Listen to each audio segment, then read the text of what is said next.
In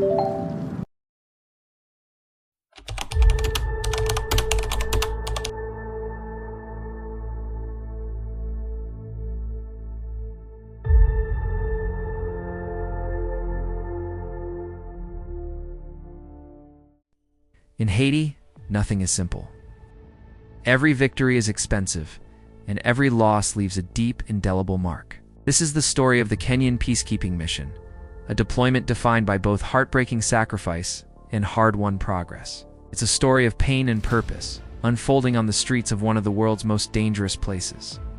For Kenya, this mission has come with painful, personal sacrifice. Let's talk about the losses, because the cost of peace is paid in real human lives. Police Constable Samuel Tampa Kichwe was just 31 years old. During an intense anti-gang operation in the Savian Valley, he was shot. Despite an emergency evacuation, he did not survive. His name is now etched into the history of this mission, a story cut short in the line of duty. But he was not the only one. On March 25th, in a brutal ambush in the Artabanite region, another Kenyan officer was killed. Gangs opened fire without warning during a recovery operation. The details of his death underscore the sheer ruthlessness of the enemy. Then there's Corporal Kennedy Mutuku, Enzo. He wasn't killed by a bullet, but by the treacherous terrain itself. While escorting a disabled armored vehicle on the unstable roads between Kenskoff and Peacekeeping, his vehicle crashed. He died in the accident, as did a Haitian civilian. Each of these names represents a family left behind, a future erased. They are a stark, tragic reminder that peacekeeping is not a political abstraction. It demands real human lives. Beyond the human cost, the mission has faced significant tactical setbacks. The battlefield in Haiti is dangerously unpredictable. During that same ambush in Artabanite, 3 armored vehicles were set on fire, completely torched by gang members. In the chaos, the body of a fallen Kenyan officer was seized by the gang.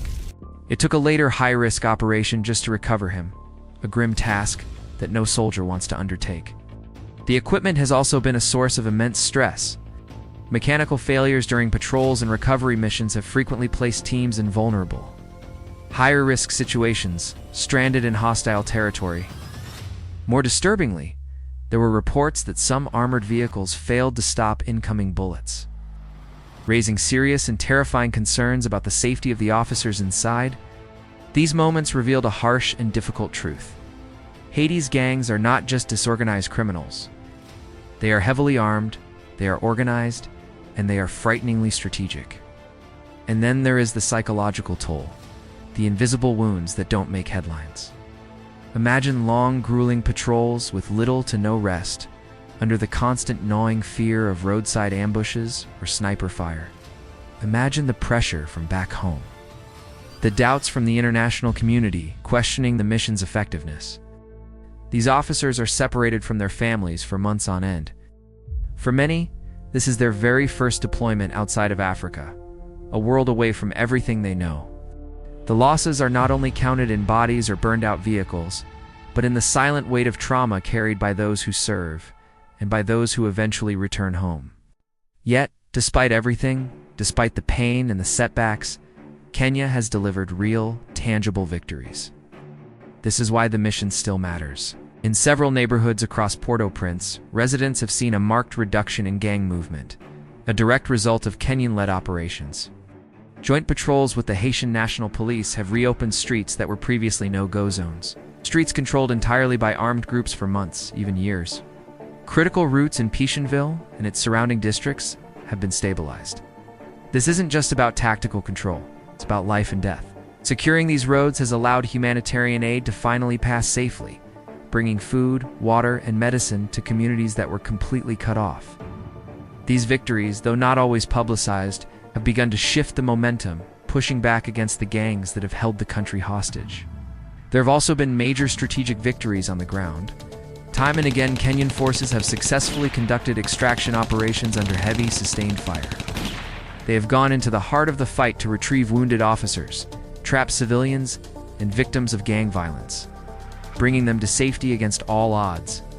In joint operations under the Multinational Security Support mission, key gang hideouts have been cleared, their command structures weakened.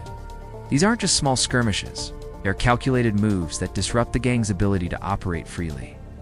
But the mission's success isn't just about fighting, it's also about building.